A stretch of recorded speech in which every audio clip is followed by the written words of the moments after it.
First story, AITA, for telling my father and stepmother that I'll exchange the gift they bought for my daughter. The author of the post is listed in the description. My daughter is turning 5 later this month. We have a trip coming up, so we decided to have her birthday party last Saturday instead. When we got home after the party, we helped our daughter open her gifts. The only ones she didn't open were the ones we realized were jewelry or clothing. She doesn't care about those, only the toys, which me and my husband opened without her. Those were gifted mostly by family members. The jewelry department mainly consisted of necklaces and bracelets. The sole exception was a pair of earrings gifted by my father and his wife. My daughter's ears aren't pierced. We didn't pierce them when she was born, nor do we intend to do so anytime soon. We want to let her decide whether she wants to, and she's never expressed any interest. So me and my husband already knew we'd be exchanging the earrings. Usually we don't tell people we're exchanging a gift they bought for us. This time is different. My stepmother has been pestering me about piercing my daughter's ears since she was born. There's always a different reason why. First, it was because people wouldn't know she was a girl if we didn't. Then it turned into, she'll get jealous of her friends and so on. But she always makes the point that girls need to have their ears pierced. She brings it up almost every time we see her. My father usually doesn't comment on it, but has backed her up a few times. Also, my stepmother's never complained about my older son's appearance, so I know this is rooted in sexism. When my father called us the next day to ask what we thought of the earrings, I told him they looked nice. My stepmother joined in and asked, "So you're getting her ears pierced?" I tried to dodge the question, but she later asked it again, so I told them no. I looked at the store's website and found a matching necklace, which we'll exchange the earrings for. There's a price difference, but I'll cover it. Well, they weren't happy. Apparently, my stepmother started crying. My father told me off for thinking about exchanging a thoughtful gift he bought for his granddaughter and said it was wrong of me to dismiss my stepmother's opinion like that. In return, I told them I couldn't take her insistence anymore, and she needed to stop obsessing over my daughter's ears. It escalated into a fight. My husband, while 100% on my side otherwise, thinks I didn't need to tell them. AITA, edit. The party took place at a kids' party venue, not at our home. We're not from the US, and it's not common to open gifts in front of guests around here. Relevant comments. Husband is out of line. My husband is just trying to keep the peace, and I do agree that my actions could be seen as impolite. If I wasn't as annoyed as I was, I probably wouldn't have said anything. NTA, but you could always keep the earrings for the future. Knowing my stepmother, keeping the earrings is a bad idea. She talks about how pretty she'd look with earrings enough as it is. Having actual earrings around would just make things worse. Also, if my daughter does decide to pierce her ears one day, I think she'd like to pick her own earrings. Your 5-year-old is plenty old enough to appreciate gifts given to her. You need to teach her to be appreciative, no matter if it's clothes or jewelry. This comment is heavily downvoted. She is appreciative. She says thank you, wears the clothes, and likes the jewelry. But she was tired from the party and wanted to see her new toys before going to bed. She's not ungrateful, she's just not excited about everything. Also, my mill has tried to give her unbelievably sexist shirts twice last year, so we check new clothes before letting our daughter see them. WTF is that about?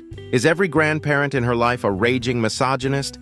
Nah, MIL just doesn't speak English. She was actually mortified when we told her what too pretty for math meant.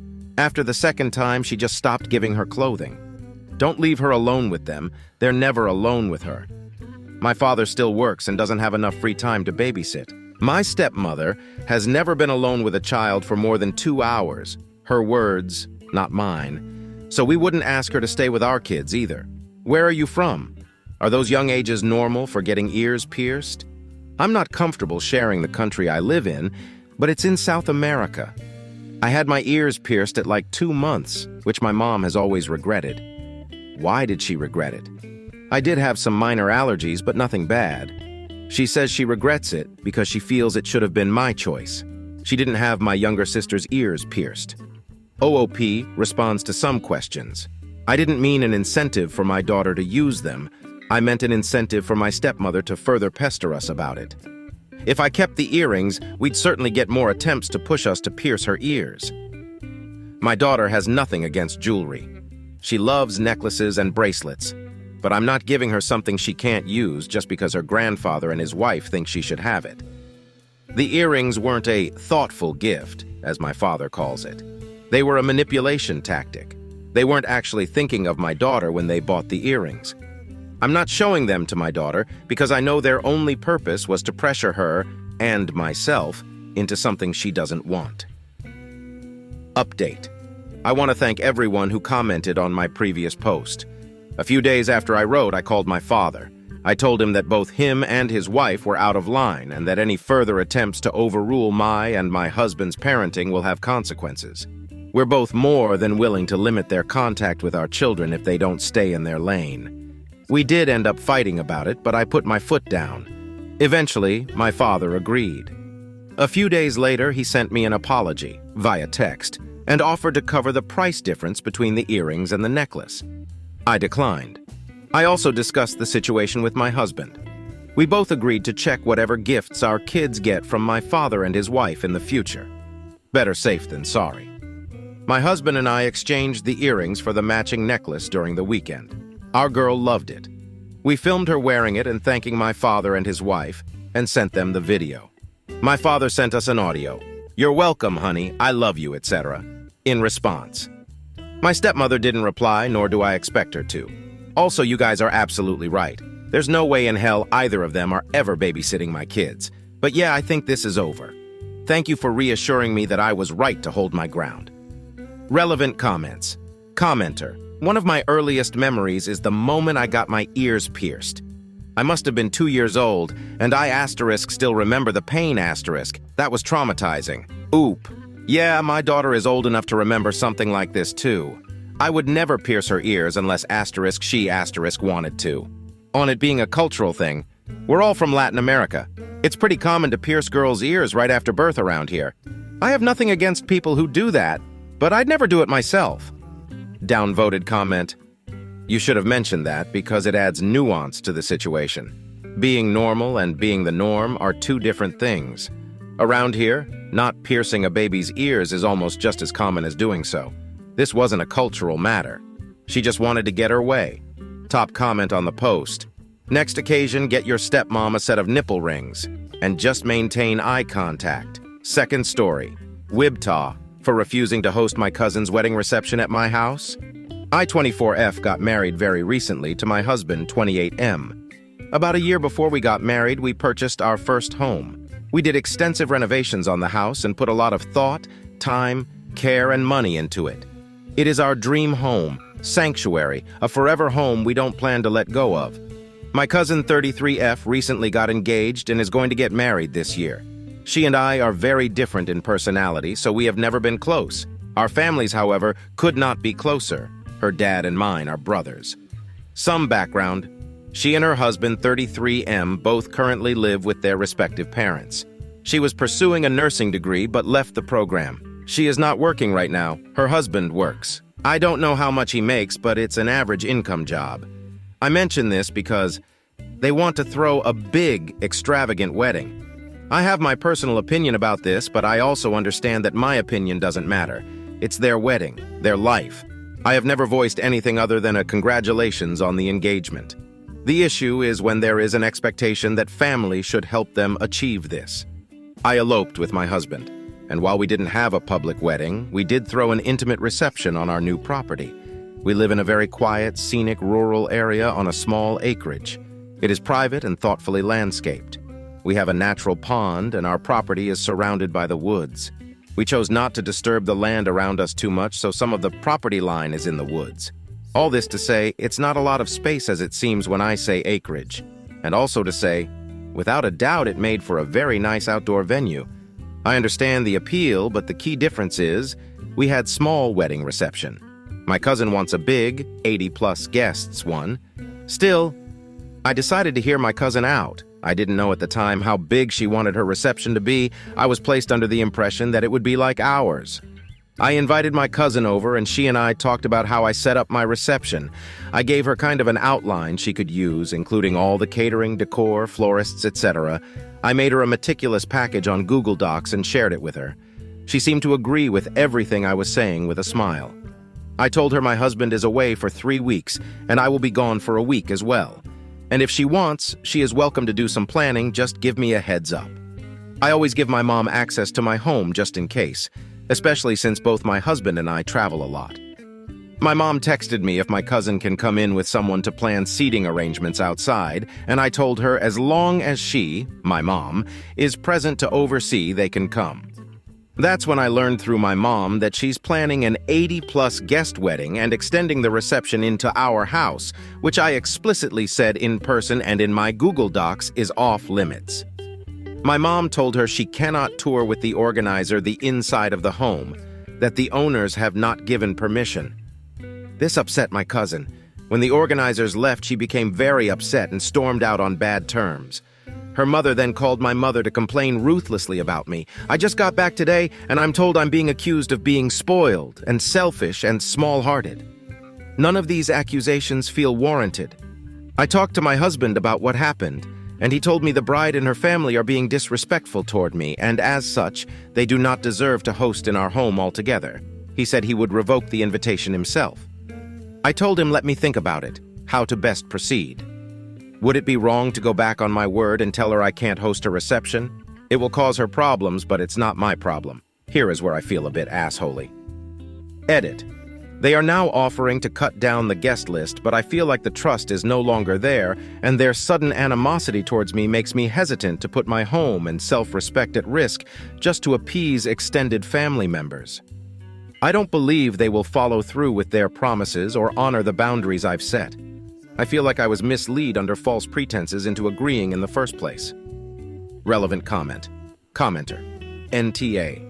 And in the discussions, did she ever mention who would be responsible for the cleanup? I'm sure they'd leave it for you and your husband. The cleanup alone is enough to not let the reception in your house. Oop. You're so right. I feel like she didn't even read my document because once I agreed she had, maybe this secret plan to do what she wants. Update 1. We have a carriage house next to our main house. In between the two buildings is a courtyard. The reception would have been held in this courtyard, as well as in the carriage house for an indoor-outdoor feel. The weather where we live is not an issue.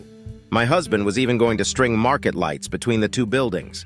We have a very large finished bathroom in the carriage house that would have been for the guests. I was also going to utilize the mudroom of the main house, which has another bathroom for guests with easy access from the courtyard. The mudroom has good separation from the main part of the house, mostly by a large breezeway. We have a long drive that leads to the house, so parking would have not been an issue either. All this to say, the setup would have been perfect for a small reception. We would have thoughtfully taken care of it all. We had no issues when my husband and I hosted our own wedding reception. I love hosting and went into this genuinely happy to host, but it was always based on the understanding that my cousin's reception would be the same size scale as ours, small and intimate. She never corrected me when I explained capacity. I sent her my notes and stuff from my reception. It had seating plans too. I think she always had the intention of securing my home as a venue and then doing what she wanted with it, hoping to get it done in my absence. When she realized my mom would supervise her visit to my house while I was away, her plan fell apart and landed us where it did. After my mom caught my cousin trying to arrange seating for guests way over the approved capacity, my cousin's family started to slander me for shutting her ideas down. I got called. A lot of things I am absolutely not. This included jealous and saboteur for not being accommodating last minute. Their behavior toward me and their entitlement over our home angered my husband, who was still away. I talked it over with him and we decided I should not host my cousin's reception. My cousin and her family tried to bargain with my mother, their attempt to bypass my no. They even tried to hide their phone numbers to trick my mom into answering. My cousin and her family began bullying my poor mother to convince me to accept a smaller guest list. Still over capacity BTW. All this time they went for my mother. My phone stayed silent. I called my cousin to stop harassing my mother because I am firm in my decision to no longer host her. The trust is not there, and their behavior makes me not want to host them. She blew up on me during this conversation, expressing that I will be single-handedly botching the wedding if I back out of providing her a reception venue, and that I am cruel for not being able to do this one thing for her during a once-in-a-lifetime milestone. She told me to just please see things from my perspective and think about it. I told my husband I am tired of the cousin and her family not taking my no for an answer. I have been respectfully direct, but they keep trying to persuade me, and it's very exhausting. I know they are only saying things to get me to say yes, but they will likely not honor any of it. He said he will take care of it. He called my cousin and told her we will not be hosting her, and her disrespect towards me will also not be tolerated. He told her I was always clear on capacity, and the tantrum she and her family are throwing is because they hoped to trick me into allowing a bigger reception than I approved.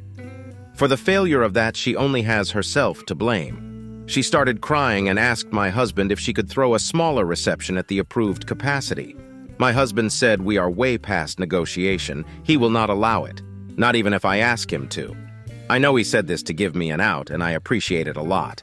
He told my cousin not to contact me or my mother about this request again, because he will be the one they have to answer to from now on. They haven't called or texted, but my cousin tried to DM me on IG, and my husband sent her a voice note from my account in the chat, so I think she will stop now. Relevant comments. Commenter, NTA. You know, I'm not always fond of guys being placed in positions where we have to play the mean, scary man role. But I won't deny it's definitely effective when you've got a bunch of cowardly bitches who talk mad shit until someone stands up out of their chair at an average height of a male individual and speaks a little above indoor volume. He had a figurative big stick and he used it to perfection. Oop! I absolutely agree. I try not to use my husband until I absolutely have to and wish I could have handled it entirely on my own, but it wasn't working with these people. The experience has definitely made me reflect on my assertiveness, though, and how I can improve. Especially when it's quite clear my cousin and her family were counting on me being someone they could get their way with. Manipulate. Commenter. What did your uncle say about his wife and daughter? Your dad has to be ticked. Oop. The uncle is very passive because the aunt, cousin's mom, wears the pants. He can't keep a handle on his daughter or wife, so I don't think he is to blame. If anything, he probably tried to talk to them. My dad passed away 2 years ago, so it's just me and my mom. Commenter. Yeah. And OP hasn't mentioned anything about if they were giving them money to cover the cost of hosting them, or whether they were expected to cover that too. Oop. Sorry for not including that. The groom, bride's family were paying for everything except for a few things my husband kindly offered to pay for. One of these was hiring valet to handle parking, but that was something he wanted to do to protect us, our property, but I know he would have generously offered cover to help the event run smoothly. This was supposed to be a ~40 PPL max event. She tried to bring in over double that. Final update. My cousin ended up having her wedding reception at a different relative's property. I did not attend, and neither did my husband. This is because during the time between us saying no and her still looking for an alternative venue, she made an extremely racist remark about my husband. Along with that, in a group chat screenshot that was sent to me, she called him, exact quotes, controlling a tall motherfucking tyrant and misogynist fucker. All of this because my husband was zero tolerance about her entitled behavior and would not let her go around him. I decided to boycott the wedding. I did not want to celebrate with her. I've also gone no contact with her family. During all this, only my uncle, her father, apologized for my cousin's bridezilla behavior. My cousin and her mother have continued to remain firm on the fact that I am an ungenerous and cold-hearted person who doesn't help family. I have a small heart, basically. I have urged my mom to do the same, go no contact, but I will leave it up to her own discretion. About 110 people showed up to my cousin's reception party. From what I hear, people were peeing in the bushes and stuff. Lots of littering, some property damage, and someone injured themselves, warranting an ER trip, lighting firecrackers. I think some parking violations also happened for which there are fines. I think that's all. End of update. Oh, and someone asked if they can use my posts on another sub. That's completely okay. Feel free tilde. I'm not interested in collecting points and don't really use Reddit. I made an account to share this. My only request is, if you could please refer back to my original posts, I will leave them up, to preserve accuracy. Mostly because I've made some comments on my posts that may help people with questions. PSA, I highly recommend you don't ever host anyone's reception wedding. It's honestly not worth it, as they're a whole different beast. I love to host small dinner parties, soirees, and events, but This was kind of eye-opening, and I realized how out of my depth, naive I was to have ever said yes. Relevant comments. OOP responds to a long comment regarding hosting a wedding, setting boundaries and rules, and how well the hosts need to know both bride and groom before approving their requests. OOP. You're so correct. I really appreciate your thorough comment and wish I could pin it. Is that a thing here? A lot of the problem stemmed from the fact that this bride and groom had been spoiled by their parents who were funding their extravagant wedding goals. That cascaded into their families developing a mindset of how we should all support, accommodate them so they can have their big fat dream wedding. And anyone who isn't a yes man is not for the family, is selfish, heartless, doesn't want to see the couple happy, etc. The relative who gave up their estate for the event regrets it. They were previously telling me I am overreacting. I had even brought forward a lot of the potential risks Redditors made me aware of. Cousin promised the relative it would be 70, 80 people max, and over 100 came. When I originally agreed, she had told me it would be 30, 40 max, i.e. just close friends and family for a few hours for dinner, toasts, photo ops at my place, and then they'd leave to a casino and to party. Thank you so much for the warm wishes. And while my husband doesn't care about the racist comment, I sure do, and I feel so embarrassed it came from technically my family, but it's like you said, now I know. In a way, perhaps it's good. No more future problems. There's no going back from that. How do you like these stories? Write your opinion in the comments. Let's get 1,000 subscribers on this channel. Love you.